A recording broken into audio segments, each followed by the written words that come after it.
Hello traders, this is another edition of Stradog's weekly videos, and this video is about bigger picture on indices. I will cover a technical picture on S&P and other US indices like Nasdaq and Russell. Also took a quick look to VIX and to the crude light because we have now an interesting situation on larger time frames there. So is this market still bullish, or these bulls got tired now, because markets are at the inflection points? We had on Friday a new all-time high on SPX on closing basis. We got a few of new all-time highs for Nasdaq, but at the same time we have the divergence between the SPX and Russell. That is the biggest divergence since March 2000. So Russell is still almost 9% below its all-time highs, while SPX, as said here, made a new all-time high on closing basis.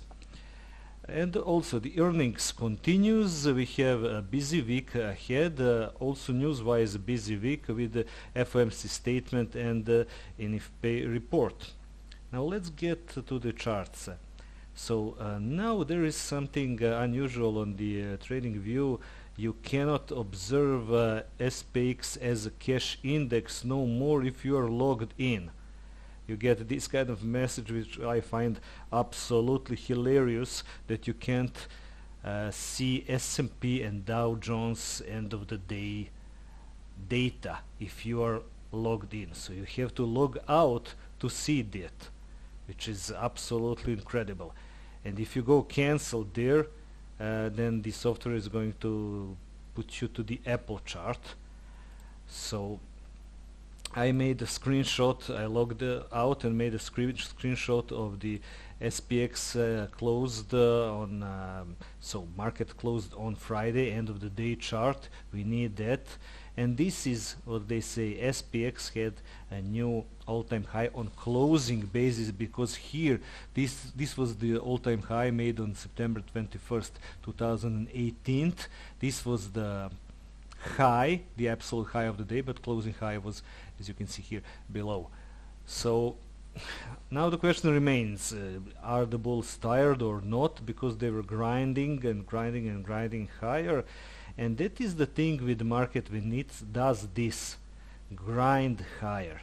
And it does this with the bearish divergence. We will observe that on another chart. With constant bearish divergence, and yet it grinds and grinds and grinds. And you can never tell when it is going to end. So we have a few of scenarios here. One scenario, it will go up to this trend line, which could be a price around 3,000, so big round number where we can expect a bigger pullback. Or it could make a false breakout above this all-time high and then turned lower. This is why we are going to observe crude light today, because it also made an upthrust over the important resistance. If we do have a pullback, note that this here is the biggest unfilled gap to the downside. It's not the only one. You can observe that here is one that is also unfilled, and so on. And note that not every single gap must be filled. There are gaps on both on indices and on stocks that are standing unfilled for years, for many years, and maybe will never be filled. But markets tend to, correct this kind of weak structure, and it could correct that, and in that case this here around 2840 could be a target. But for now, this grinding higher, and nevertheless it is grinding higher on bearish divergence. You never know where it could end. It could end here. So that kind of bearish divergence is something that we can observe here. This is a 4-hour chart. It is the same really on the S&P. On the Nasdaq also it was going higher, as you can see, with the bearish divergence, and on other indices as well. Now back to the daily charts. observe this trend line on Nasdaq, which is much steeper than on the S&P, and Nasdaq that has basically entire week above the previous all-time high, so it is firmly above it, and also it is obvious now that the tech stocks are the ones that are leading the market, and it is very important to take note of the FANG stocks, which are the market leaders, and also on their earnings. So far we had earnings of Facebook, of Amazon, and of Netflix, and none of that was bearish. Everything was at least produced a sideways activity, so nothing bearish there. And out of the earnings on Monday we would have Google in the after hours, and on Tuesday we will have Apple also in the after hours. Amongst that we also have like before you open on Tuesday MasterCard and Pfizer and McDonald's and so on, and lots of other companies during the week, but Monday and Tuesday in the after hours, Google and Apple, those are the ones that everybody is going to watch. And also on this market, and also on DAX, all of those markets could be influenced by news, and we would have important news on Tuesday from China manufacturing and non-manufacturing PMI. Then we will have a EU preliminary flash GDP. We would have a US consumer confidence. It is all of them on Tuesday. And on Wednesday we would have an FOMC statement and press conference, and the federal fund rate, of course, is expected to be unchanged. And on Friday we will have NFP report. So very busy week, news-wise and earnings-wise also. And now about that divergence, this is something that I have been telling you in previous weekly videos, so for 2 or 3 weeks. This here is very important resistance on Russell. Could it break above 1060 or not? And whenever you see a resistance level or zone that is tested so many times like this, now look at this, this is first test, second, third, and fourth, and 5, and so on. Once it breaks, it could make a catch-up move, a really good one, a really good catch-up move above this. And we have seen that on DAX. DAX was lagging behind, the German DAX was lagging behind the SPX, and then it made a 1000-point move for 1 month. So that is how catch-up moves looks like. So if the S&P, let's go back to the picture, make a move to here to 3000, then surely Russell could make an explosive move at least to half of this hole here, which is a 140-point hole. And let's take a look at VIX, of course, on the daily chart, and nothing is really happening here.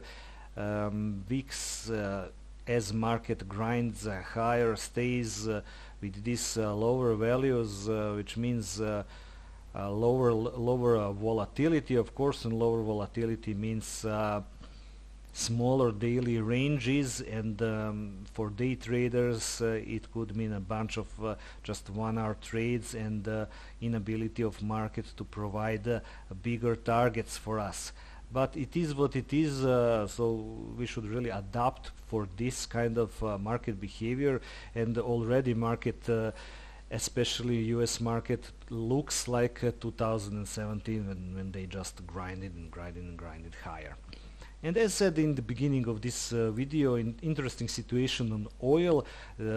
I'm bringing this up because oil could influence markets as well, especially US markets, and this is the situation on it. So here it was an upthrust above this high, and after that, when we observed this, markets went above previous support and now acted as resistance, and here there is another upthrust which came not only on resistance but also in confluence with 61.8 Fibonacci retracement.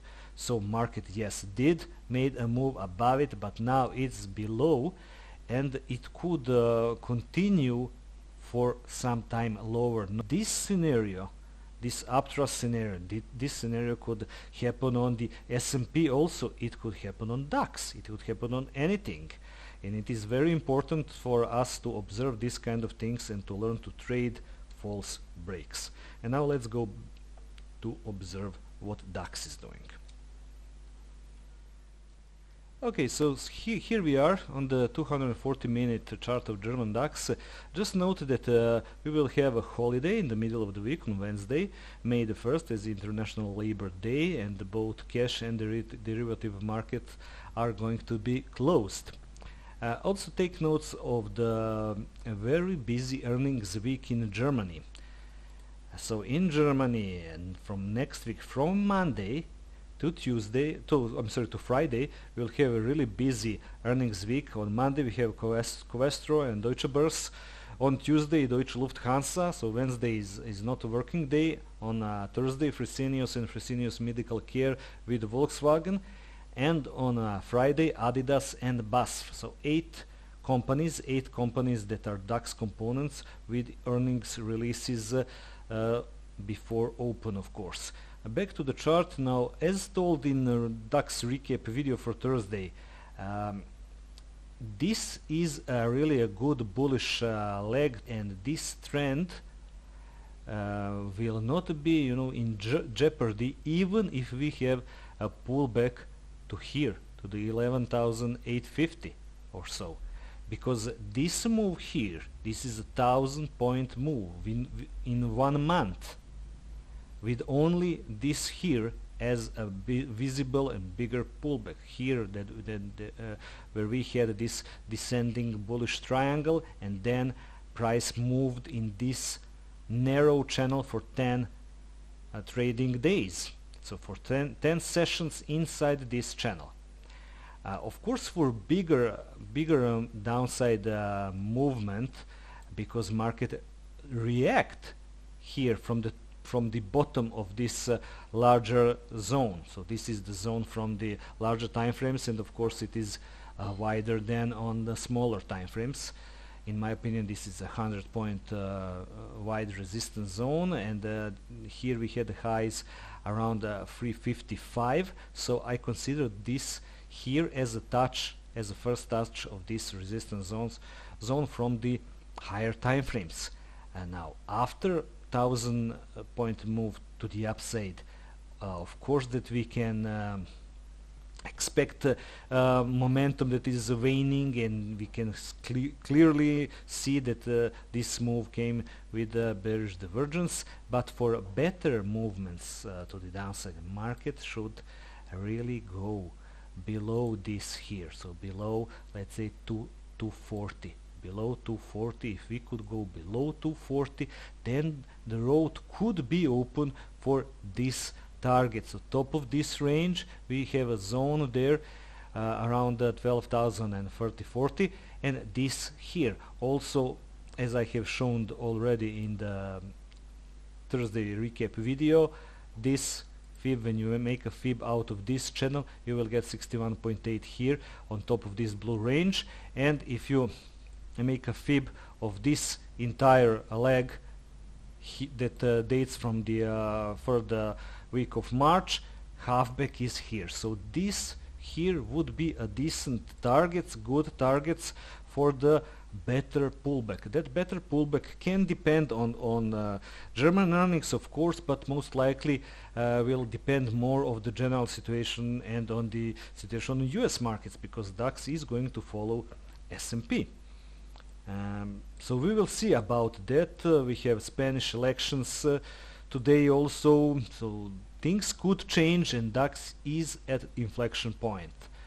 So, but only if we got below this, we could expect a bigger movement. On the daily chart, as we could observe this move to the downside, and that zone from 240-minute chart, that is just one of these lower highs. If DAX goes above 460, then it's pretty much nothing there to test this second lower high. Then from here to here and so on. And of course, let's see the situation on the DAX cash index daily chart. Here, near this resistance, we have an unfilled gap on 12,436, and above that zone we have another gap. So these two unfilled gaps could act as a magnet also. And below we also have a good gaps here, and this zone here, this is the one here. So we have a confluence between gaps. We have unfilled gaps here, we have unfilled gaps also here. DAX could make a move above and then turned lower, so it could make a false break and then turn lower, the same as US oil did. And if you are into DAX trading, I'm inviting you to check my site. This is it. Address is straightdogtrading.com, and this is the homepage. I'm running the daily dose of DAX service for day traders. Here is the examples here of what I do in previous months, and there's also some other here interesting stuff with blog and so on. You can check this if you want. And this is it for this edition of Straightdog's weekly videos. I wish you good evening and good trading.